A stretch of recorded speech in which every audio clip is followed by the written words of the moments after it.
Krishna Krishna Hare Hare Hare Ram Ram Ram Hare Hare Hare Krishna Krishna Krishna Hare Hare Hare Ram Ram Hare Hare Hare Krishna Krishna Krishna Hare Hare Hare Ram Ram Hare Hare Hare Krishna Krishna Krishna Hare Hare Hare Ram Ram Hare Hare Hare Krishna Krishna Krishna Hare Hare Hare Ram.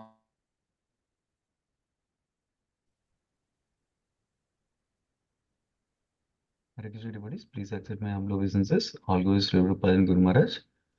Kishore Prabhuji, when are you ready? You can start, Prabhuji. Hare Krishna Prabhuji. All glories to Srila Prabhupada and Guru Maharaj. My audio is okay, Prabhuji? Yes, Prabhuji, I can hear you well. Okay. Today we'll be reading from verses 34 to 44 on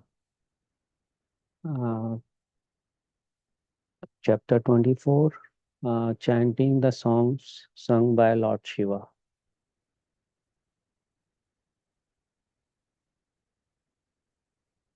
Om Namo Bhagavate Vasudevaya.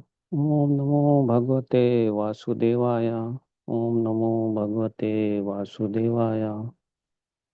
Narayanam Namaskritya Naram Chaiva Narottamam Devim Saraswatim Vyasam Tato Jayamudiriye Nastu Prayeshu Abhadreshu Nityam Bhagavata Seveya Bhagavati Uttama Shloke Bhaktir Bhavati Nestiki. So,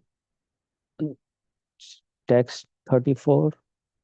My Lord, you are the origin of the creation by the virtue of the lotus flower which sprouts from your navel. You are the supreme controller of the senses and the sense objects, and you are also the all-pervading Vasudeva. You are the most peaceful, and because of your self-illuminated existence, you are not disturbed by the 6 kinds of transformations. Text 35. My dear Lord, you are the origin of the subtle material ingredients, the master of all integrations, as well as the master of all disintegration. The predominating deity named Sankarsana and the master of all intelligence known as the predominating deity Pradyumna. Therefore, I offer my respectful obeisances unto you. Text 36. My Lord, as the supreme directing deity known as Aniruddha, you are the master of the senses and the mind. I therefore offer my obeisances unto you again and again. You are known as the Ananta as well as Sankarsana because of your ability to destroy the whole creation by the blazing fire of your mouth. Text 37. My Lord, O Aniruddha, you are the authority by which the doors of the higher planetary system and the liberations are opened. You are always within the pure heart of the living entity. Therefore, I offer my obeisances unto you. You are the processor of the semen, which is like gold, and thus, in the form of fire, you help the Vedic sacrifices, beginning with Chaturhotra. Therefore, I offer my obeisances unto you. Text 38. My Lord, you are the provider of the uh, Pitralokas as well as the demigods. You are the predominating deity of the moon and the master of all 3 Vedas. I offer my respectful obeisances unto you because you are the original source of satisfaction of all living entities. Text 39. My dear Lord, You are the gigantic universal form which contains all the individual bodies of the living entities. You are the maintainer of the three worlds, and as such, you maintain the mind, sense, and body, and the air of life within them. I therefore offer my respectful obeisances unto you. Text 40. My dear Lord, by expanding your transcendental vibrations, you reveal the actual meaning of everything. You are all pervading sky within and without, and you are the ultimate goal of the pious activities executed both within this material world and beyond it. I therefore offer my respectful obeisances again and again unto you. Text 41. My dear Lord, you are the viewer of the result of the pious activities. You are inclination, disinclination, and the resultant activities. You are the cause of the miserable conditions of the life caused by the irreligions, and therefore you are the death. I offer my respectful obeisances to you. Text 42. My Lord, you are the topmost of all bestowers of all benediction, the oldest and the supreme enjoyer among all enjoyers. You are the master of all the world's metaphysical philosophy, and you are the supreme cause of all causes, Lord Krishna. You are the greatest of all religious principle, the supreme mind, and you are a brain which is never checked by any condition. Therefore, I repeatedly offer my obeisances unto you. Text 43. My dear Lord, you are the supreme controller of the worker, sense activities, and the result of the sense activities. Therefore, you are the controller of body, mind, and senses. You are also the supreme controller of egotism, known as the Rudra, known as Rudra. You are the source of knowledge and the activities of the Vedic injunctions. Text 44. My dear Lord, I wish to see you exactly in the form that your very dear devotee worship. You have many other forms, but I wish to see you in a form that is especially liked by devotees. Please be merciful upon me and show me that form, for only that form worshipped by devotees can perfectly satisfy all the demands of the senses. Hare Krishna, Prabhuji. I rest here. Yeah, thank you so much, Kishore Prabhuji. Hare Krishna. Krishna and Prabhuji, whenever you're ready, you can start, Prabhuji. Yeah, thank you, Prabhuji. So, are you able to hear, Prabhu? Yes, Prabhu, it's clear, Prabhu. Okay, good. Thank you. Thank you, Sundarana Prabhu, for giving the opportunity. Thank you, all the devotees, for joining today's Bhagavatam section. And thank you, Kishore Prabhu, for reading today's section of Bhagavatam translations. So, we'll start with prayers. ओम अज्ञानतिमिरान्धस्य ज्ञानाञ्जनशलाकया चक्षुरुन्मिलितं येन तस्मै श्रीगुरवे नमः। नमो विष्णुपदाय कृष्णप्रेष्ठाय भूतले श्रीमते भक्तिवेदान्तस्वामिनिति नामने। नमस्ते सारस्वते देवे गौरवाणी प्रचारिणे निर्विशेषशून्यवादी पश्चात्तदेशतारिणि। जय श्री कृष्ण चैतन्य प्रभु नित्यानंद श्री अद्वैत गदाधारा श्रीवासादि गौर भक्तवृंद। हरे कृष्ण कृष्ण कृष्ण हरे हरे, हरे Ram Ram Ram Hare Hare. Today we are reading from Srimad Bhagavatam, 4th Canto, chapter 24, titled Chanting the Song sung by Lord Shiva from the slokas 34 to 44. Yeah, this is a very wonderful and nice section where this is also known as Rudra Gita. So just to give a background, we did finish the Prithu Maharaj's pastimes. We heard Prithu Maharaj's pastimes in the earlier chapters, where Prithu Maharaj, how he ruled the kingdom very nicely, instructed the citizens to practice the path of Bhakti Yoga. And then we heard how he received the instructions from the four Kumaras and executed them nicely. And with that, so he went back home, back to Godhead. And even his wife, Madarachi, following him, she also went back home, back to Godhead. And this is a new section where Prithu Maharaj's dynasty is started narrated. And with that, the another continuation of the another section of the discussion will come, where the discussion of Prachetas and Prachin Varhi, like that. So in this chapter, the Prithu Maharaj's dynasty is already given in the earlier slokas of this chapter, where Prithu Maharaj had a son named Vijitasva, and is also known as Antardhana. And he ruled the kingdom, and his younger brothers assisted him. And he had 3 sons from one of his wife called Shikandhini.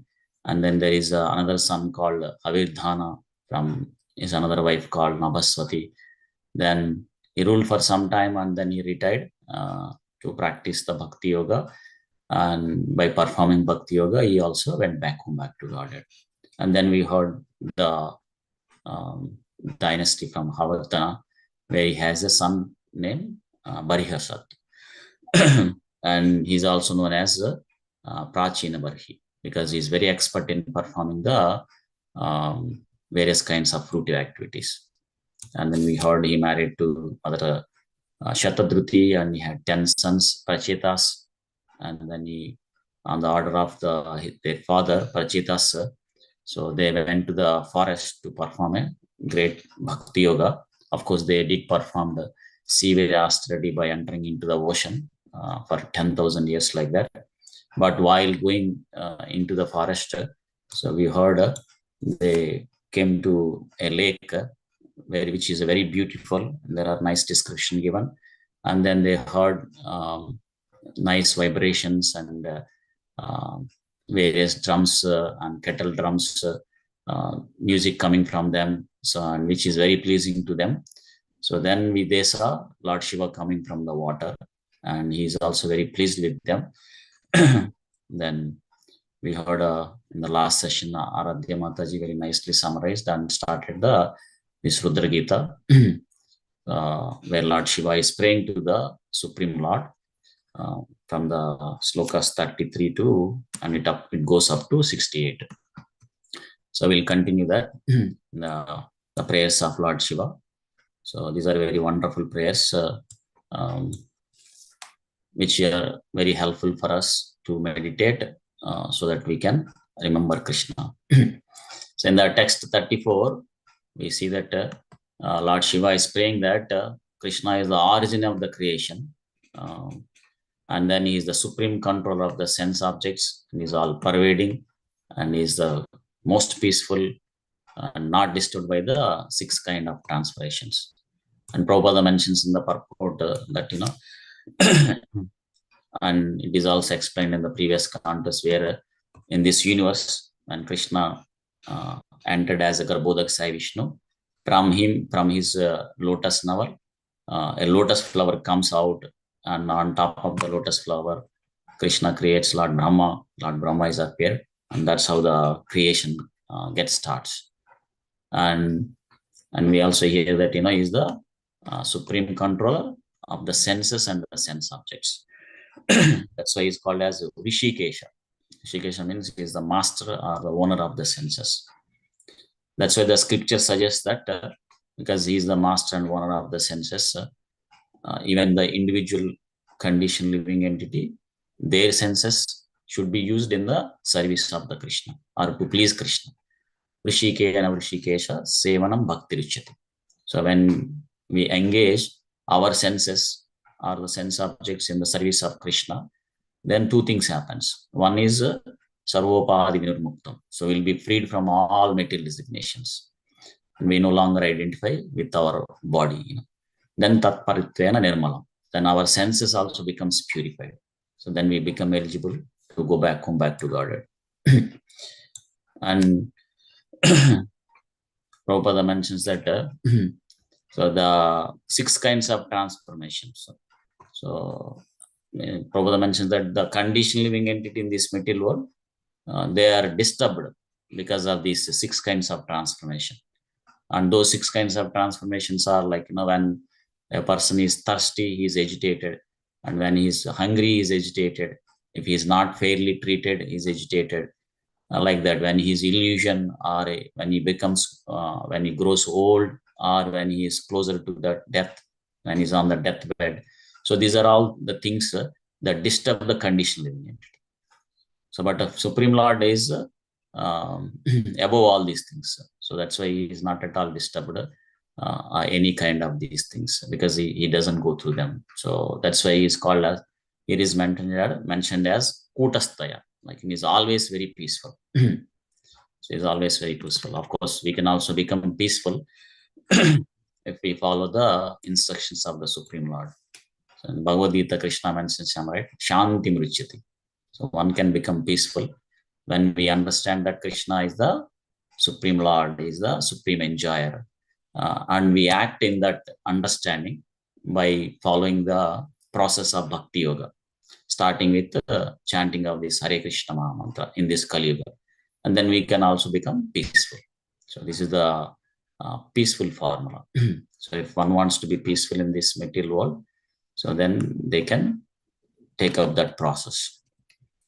And then the text 35, we see that Lord Shiva is praying that he is the origin of the subtle material ingredients. Of course, he is the origin of the even gross material ingredients also. So, and he is a master of all integration and also disintegration. And the predominating deity for this process is Sankarsana. And he is also master of intelligence, and the predominating deity for that is Pradyumna. So he is praying, Lord Shiva is praying to the Supreme Personality with these prayers. And Prabhupada mentions in the purport that all the gross or subtle elements, they all come from Krishna only. And it is described in the previous cantos of Bhagavatam, the primary creation part, and also mentioned in Bhagavad Gita. And Krishna also mentions in Bhagavad Gita, right? Bhumiro apu analo vayu, kam mano buddhirevacha, ahankaram ityam me bhinna prakriti astada. Like, he says that, this gross material elements like earth, water, fire, air, ether, and the subtle elements like mind, intelligence, false ego, they're all Krishna's energies only. And they're all Krishna uses these elements to integrate. He will integrate them so that the living entity can have a material body, so that they can fulfill their desires. So very mercifully Krishna is giving that. And the predominating deity is mentioned here as Sankarsana. Of course, not only for the integration, even when it is a time to disintegrate also, he will disintegrate it. And not the individual living entity body, even for the whole universe is also disintegrated or annihilated when it's a time. So which is mentioned in the upcoming slokam, right? So when it's time for annihilation, a great blazing fire will emanate from the mouth of Lord Sankarsana, and that will annihilate the universe. And the other point mentioned here is the predominating deity Pradyumna is a master of all intelligence, and is also responsible for the universal growth and maintenance. Prabhupada mentions in the purport. So Krishna, with his many expansions, especially Vasudeva, Sankarsana, Pradyumna, and Aniruddha, so he is managing this whole universe, or controlling all the material elements. And in the next sloka, we see that Lord Shiva is praying to the Supreme Lord. The deity known as Aniruddha, who is the master of the senses and the mind. So, and then he's known as Ananda and Sankarshana because he's able to destroy the whole creation. This is what we mentioned. And Prabhupada mentions in the purport that the predominating deity of for the mind is Aniruddha and senses. And of course, the mind is the director of the senses. So the Lord Shiva is praying here to have his mind to be fixed in the lotus feet of the Krishna. There is a song, right? Vajahore mana Srinandanandan Abhaya Charana Ravindare. So to fix our mind, mana, mind, Srinandanandan Abhaya Charana Ravindare. So on the lotus feet of the Nandanandan, Supreme Lord Krishna. So then what will happen? Then one can cross this ocean of material world. Like, Tarohoye Bhava Sindhure. So that will happen. So that's why Lord Shiva is praying here to help, praying to Aniruddha, so to help him so that his mind can be fixed on the lotus feet of Krishna. Of course, we understand Lord Shiva is pure devotee, Vaishnava Namata Sembhu. So his mind is always fixed on the lotus feet of Krishna. So it is for ourselves. So he's showing through his personal example that one should pray to the Supreme Lord that to help him out so that he can fix his mind in the lotus feet of on the lotus feet of the Supreme Lord Krishna. Manmana bhava madbhakta. So we can engage our mind on the lotus feet of the Krishna. And with that, so the senses can be diverted in the service of Krishna. The Vrishike and Vrishikesa. So which will please the Krishna. So in the text 37, so Lord Shiva is continuing his prayers that is the authority by which the doors of the higher planet systems and liberation, so Swarga Apavarga, so are opened. So Krishna is the authority. And he is always within the pure heart of the living entity. And he is the possessor of semen, which is like gold and thus in the form of fire.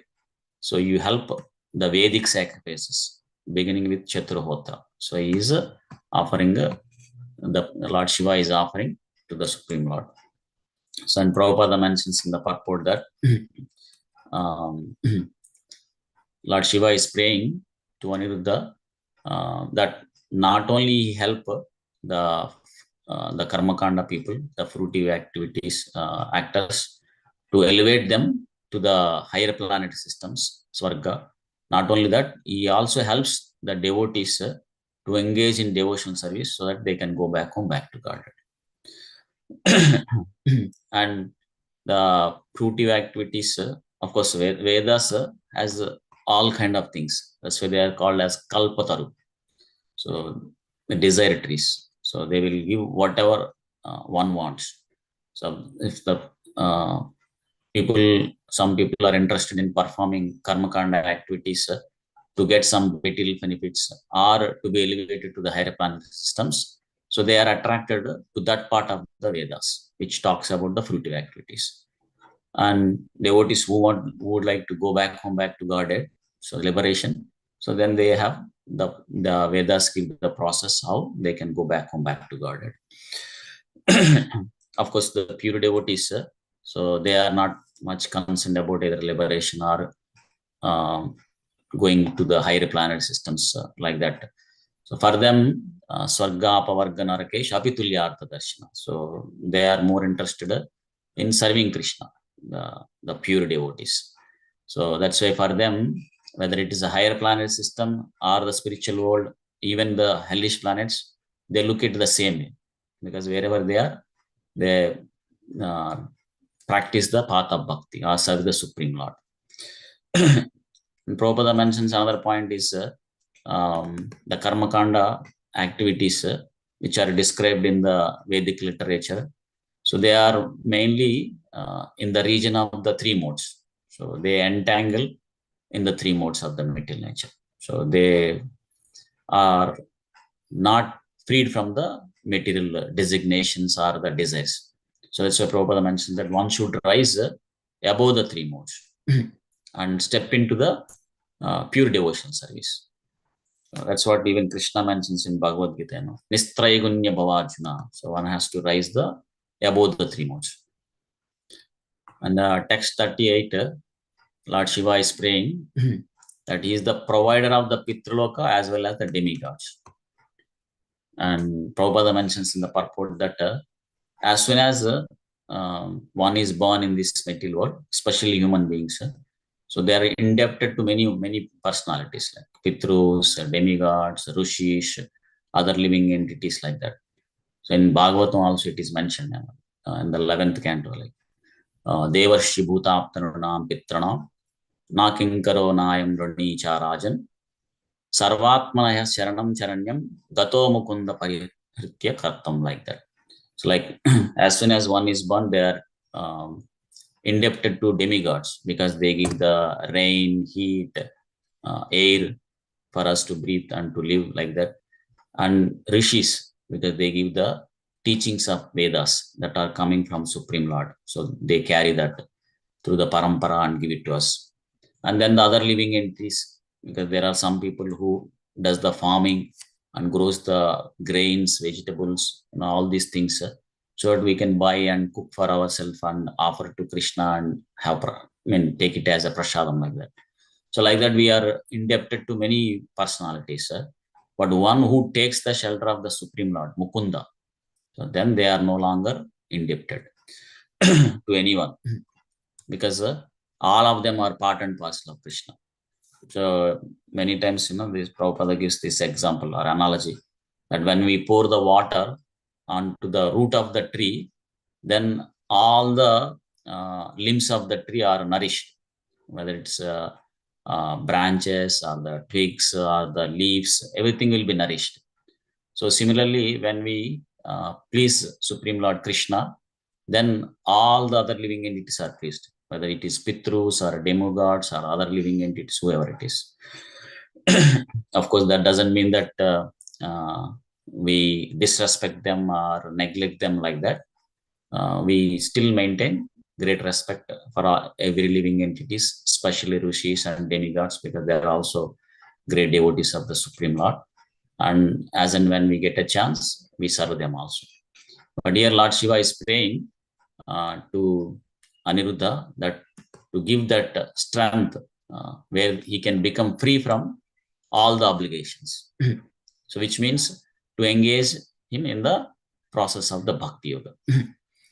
And another point Prabhupada mentions is that the predominating deity of the moon. So Aniruddha is the predominating deity of the moon, and the moon is responsible for the living entities' ability to release the taste of the food through the tongue. So that's the moon's responsibility. And here Lord Shiva is praying to Aniruddha that to give him the strength so that he will not taste anything other than prasadam, which is offered to Krishna.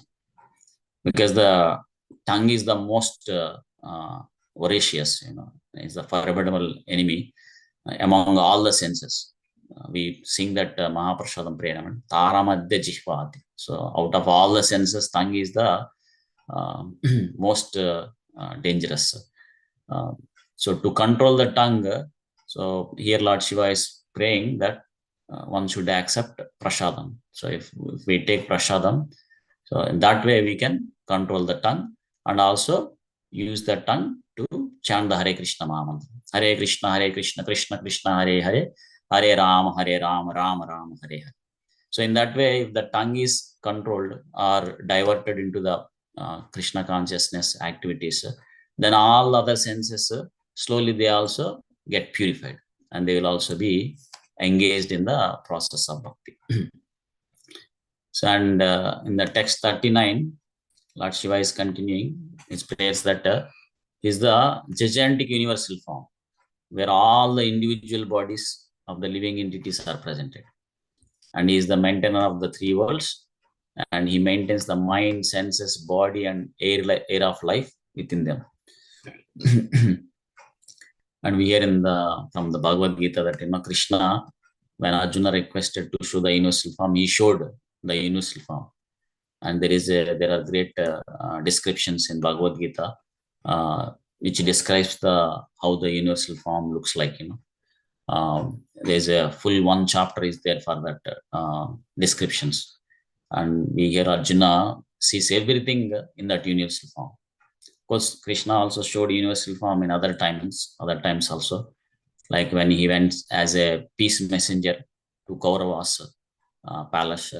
That time also he showed a partial universal form, and he also showed the universal form to one of his Gurukul friend called Uttanka. When there was a discussions with Uttanka, Uttanka requests to show the universal form. At that time, he shows the universal form. And Prabhupada mentions that how there are many millions of cells or germs and microbes present in our individual living entity, material body. So similarly, all the living entities, all the individual bodies of the living entities, they are presented in the Krishna's universal form. So that's why Lord Shiva is praying all the conditioned living entities of this universe should engage in Krishna consciousness. So with their mind, senses, body, so it's called BMW, like devotees mentions like that, body, mind, words. So use them in the process of Krishna's bhakti yoga. So that way they can go back home, back to God, it's liberated. Like how we see that in Ambarish Maharaj used all his limbs and senses in the process of bhakti. Like the mind utilizes Savaimana Krishna Padarvinda. So to focus on the lotus feet of the Krishna, meditate like that. So when we engage all our senses, mind and words, the body in the process of bhakti yoga, then we can go back home, back to Godhead. So that's what Lord Shiva is praying for all of us. So see, the Vaishnavas are very merciful. So they not only wanted to be happy, but they also wanted to see every living entity in this whole cosmic creation to be happy. So that's why it is very enlightening or helpful to be in the association of the devotees, because they pray for us and they wanted to see we be happy. In the text 40, you see that Lord Shiva is continuing his praying, that he is expanding his himself as the transcendental vibration, and he reveals the actual meaning of everything, is all pervading, and is the ultimate goal of pious activities. Like that. And Prabhupada mentions in the purport that Krishna gave the Vedic literature, the transcendental vibrations. They're called Shabda Brahma. And the essence of this Vedic literature is to know Krishna. So Krishna also mentions in Bhagavad Gita, Vedaisya sarvair aham eva vedya. So that is the ultimate goal of the human life. And that can be understand in this Kali Yuga with the process of chanting of Hare Krishna Mahamantra. So, and we understand that, Krishna pervades this whole universe. And Prabhupada gives analogy like how a living entity consciousness pervades the entire body. So similarly, Krishna's, the supreme consciousness, pervades the entire universe. That's why we understand him. Lord Brahma also prays in his prayers, like Andantarastu Paramanuchayantarastam. So he's there in the whole universe, like, in each and every atom, and also in between two atoms, like that. So he pervades the whole universe. In the text 41, so that he is the viewer of the result of pious activities, and he is the cause of miserable condition of the life caused by irreligion, and therefore you are the death. And Prabhupada mentions in the purport that Krishna, based on our actions, Krishna gives reactions through the material nature. So, and that way he also gives remembrance and forgetfulness. If we are destined to forget, or we wanted to forget Krishna, then he will give that kind of intelligence to remember, to forget him. If we want to remember, then Krishna will give intelligence to remember. So people who follow their religion, they go through the miserable conditions. And Krishna also mentions in Bhagavad Gita, right? They were put into the repeated birth and death, dukkadaya. So that way they'll go through the miserable conditions. So by our good fortune, when we come in contact with the process of Krishna consciousness or the devotees. And if we can take up the process or this process sincerely, seriously, of course, I am talking to myself, then we can be relieved from this miserable condition. Not only that, we can experience the highest happiness. In the text 42, we see that Lord Shiva is praying, he is the topmost of all bestowers. Prabhupada mentions in the Part4 that even the demigods and saintly people, they also bestow benedictions to a conditioned living entity. But that bestow, whatever the power that they can bestow, is also coming from Krishna only. So Krishna empowers, like in Brahma Samhita, Lord Brahma mentions that. So the empowerment for Mother Durga or Lord Shiva or Lord Ganesh or for himself, Lord Sun God, for all of them, it comes from the Supreme Lord only. And they can in turn bestow the conditioned living entities. But the topmost benedictor is Krishna. And he is the oldest Anadiradir Govinda, like that. And he is the supreme enjoyer. Bhoktaram Tapasam. Like that. So here Lord Shiva is praying. And he is a master of all the three worlds. And he is the supreme of all causes of all causes. Like Sarva Karana Karana. So when we understand like that, then we can become peaceful. And Krishna's, here you see that, you have a brain which is never checked by any condition, because Krishna is unlimited. So his intelligence is also cannot be checked by any condition. But conditioned living entity is minute, anu. So that's why there is a possibility that we will be checked by some conditions if we are not cautious, or if we are not in the path of bhakti.